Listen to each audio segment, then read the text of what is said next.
सोलापूरसह महाराष्ट्रातील बीडी कामगार महिलांच्या रोजगारासाठी पर्यायी उपाययोजना करा.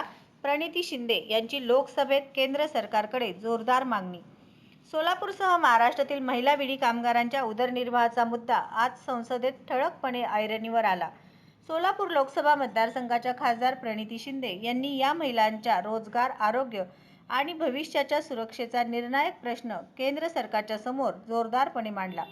सोलापूर जिल्ह्यासह परिसरात जवळपास 1 लाख महिला बीडी उद्योगाशी जोडलेल्या आहेत.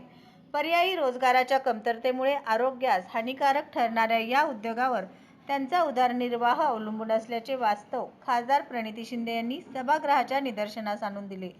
बीडी उद्योगावर निर्बंध किंवा बंदी घालण्याचा केंद्र सरकार विचार करत असल्यास त्याचा सर्वाधिक फटका या महिलांच्या उदरनिर्वाहावर बसणार असल्याचे खासदार प्रणिती शिंदे यांनी स्पष्ट केले.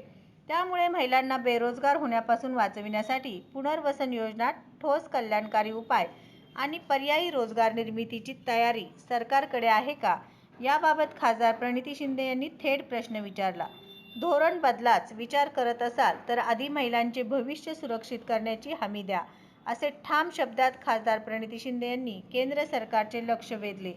बीडी कामगार महिलांचे आर्थिक व सामाजिक संरक्षण सुनिश्चित करणारे सर्वंकष धोरण तातडीने जाहीर करण्याची मागणीही खासदार प्रणिती शिंदे यांनी लोकसभेत केली आहे.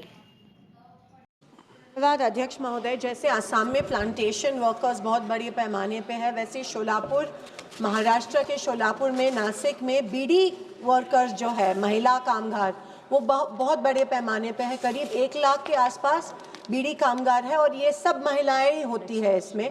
जैसे आपने जिक्र किया कि हैजर्डस इंडस्ट्री, बीडी और टोबैको सबसे हैजर्डस इंडस्ट्री है, लेकिन आज उनको out of no option, because there is no option, इस इंडस्ट्री पे उनको डिपेंड होना पड़ता है। तो मेरा आपसे एक स्पेसिफिक सवाल ये है कि अगर कल सरकार बीडी इंडस्ट्री बंद करती है तो क्या आपके पास इन 1 लाख महिलाओं के लिए एक ऑल्टरनेटिव, डिसेंट्रलाइज्ड और हेल्दी सोर्स ऑफ एम्प्लॉयमेंट आपके पास बीडी कामगार महिलाओं के लिए है क्या?